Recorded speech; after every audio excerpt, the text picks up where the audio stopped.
আপনারা দেখছেন সংবাদ সারাদিন, আপনাদের সঙ্গে রয়েছে আমি অঙ্কুর। আসছি এই মুহূর্তের গুরুত্বপূর্ণ খবরে। শিক্ষক নিয়োগ দুর্নীতি মামলা, সেই মামলায় চার্জ গঠনের প্রক্রিয়া ছিল, যে চার্জ গঠনের প্রক্রিয়া ছিল কেন্দ্রীয় তদন্তকারী সংস্থা এনফোর্সমেন্ট ডিরেক্টরেটের হাতে।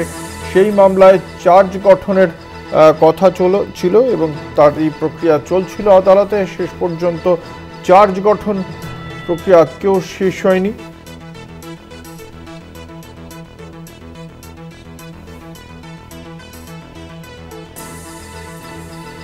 আপনাদের জানিয়ে রাখি, এই সংক্রান্ত বিষয়ে পরবর্তী শুনানি আগামী 2রা জানুয়ারি রয়েছে বলেই জানতে পারা যাচ্ছে। আমাদের সঙ্গে রয়েছেন আমাদের প্রতিনিধি রিয়া মাজির। রিয়া, আজকে চার্জ গঠন প্রক্রিয়া জেনে আসো। হ্যাঁ বলো রিয়া, শুনতে পাওয়া যাচ্ছে? বললো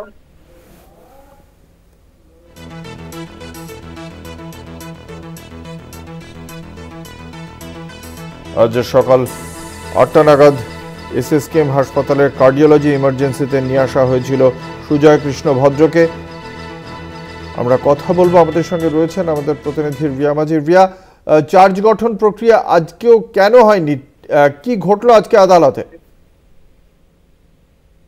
অঙ্কুরটা আজও চার্জ গঠন হলো না, কারণ এই শিক্ষা নিয়োগ দুর্নীতিতে ইডির যে মামলা চলছে, এই চার্জ গঠন নিয়ে কিন্তু আমরা দেখতে পাচ্ছি যে দোলাচল একটা চলছে। কারণ যতজন রয়েছে, চার্জশিটের যতজন রয়েছে এবং অ্যাকিউজ যতজন রয়েছে বা যারা বেলে ছাড়া পেয়ে গিয়েছে, তাদের প্রত্যেককে কিন্তু হাজিরা দিতে হবে এবং ফিজিক্যাল প্রডিউস থাকলেই তবেই কিন্তু তাদের চার্জ গঠনটা সম্ভব হবে। কিন্তু এই ক্ষেত্রে যেটা দেখা যাচ্ছে, একের পর এক ডেট পড়ছে কিন্তু চার্জ গঠন করা সম্ভব হচ্ছে না, কারণ ফিজিক্যাল প্রডিউস কেউ না কেউ থাকছে না। সেই কারণের জন্যই কিন্তু এটা সম্ভব হচ্ছে না। এবং আজকে যেটা দেখা গেল যে আজকে কোর্টে প্রত্যেককে ফিজিক্যালি প্রডিউস থাকার কথা বলা হয়েছিল। সেই সময় সুজয় কৃষ্ণ ভদ্র, তাকে যখন আনা হচ্ছিল কালীঘাটের কাকুকে, কোর্টে আসার আগেই হঠাৎ করে তিনি অসুস্থ হয়ে পড়েন, তিনি সেন্সলেস হয়ে যান এবং সেই কারণের জন্য তড়িঘড়ি তাকে এসএসকেএম এ নিয়ে যাওয়া হয়। এবং এই বিষয়টা আইনজীবী, সুজয় কৃষ্ণ ভদ্রের আইনজীবী, তিনি কোর্টে বলেন এবং যাদের নজরে আনেন এই পুরো বিষয়টি। এবং তারপরে তিনি বলেন যে এখান থেকে স্থানান্তর করাতে হবে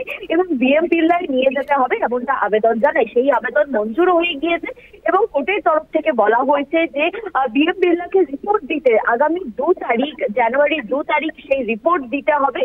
তার শারীরিক অবস্থা কেমন রয়েছে সেটা জানাতে হবে এবং 2 তারিখেই কিন্তু নেক্সট যে প্রক্রিয়া, অর্থাৎ এই চার্জ গঠনের যে প্রক্রিয়া যেটা ইতিমধ্যেই চলছে, সেই প্রক্রিয়া কিন্তু আগামী 2 তারিখে সেই 2 তারিখে কিন্তু তার সে কোর্টে নেক্সট যে হিয়ারিং সেটা হবে এবং সেই দিনকে চার্জ গঠন করা সম্ভব হবে যদি প্রত্যেকে সেখানে ফিজিক্যালি প্রডিউস থাকে। যদি না থাকে সেক্ষেত্রে কিন্তু আবারও চার্জ গঠনের যে এই প্রক্রিয়া সেটা পিছিয়ে যাবে। সেটা কিন্তু স্পষ্ট জানানো হয়েছে আদালতে। যদি প্রত্যেকে ফিজিক্যাল প্রোডাকশন তাদের না হয়, প্রডিউস যাতে না থাকে, যারা অ্যাকিউজ রয়েছে, যারা এখনো অব্দি জেলে রয়েছে এবং যারা বেলে ছাড়া পেয়েছে এবং যারা চার্জশিটেড রয়েছে, যাদের চার্জশিটে যাদের নাম রয়েছে, তাদের প্রত্যেককে হাজিরা দিতে হবে। যদি হাজিরা না দেয় সেক্ষেত্রে কিন্তু আবারও পিছিয়ে যেতে পারে এই চার্জ গঠন বলে এমনটাই কিন্তু জানা যাচ্ছে। ধন্যবাদ। আমাদের সঙ্গে ছিলেন আমাদের প্রতিনিধি রিয়া মাজি।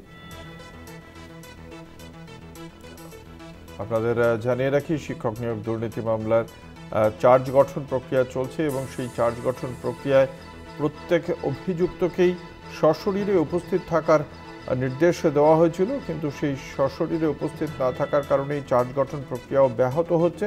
আজকেও চার্জ গঠন প্রক্রিয়া হলো না। পরবর্তী চার্জ গঠনের প্রক্রিয়া আগামী 2রা জানুয়ারি।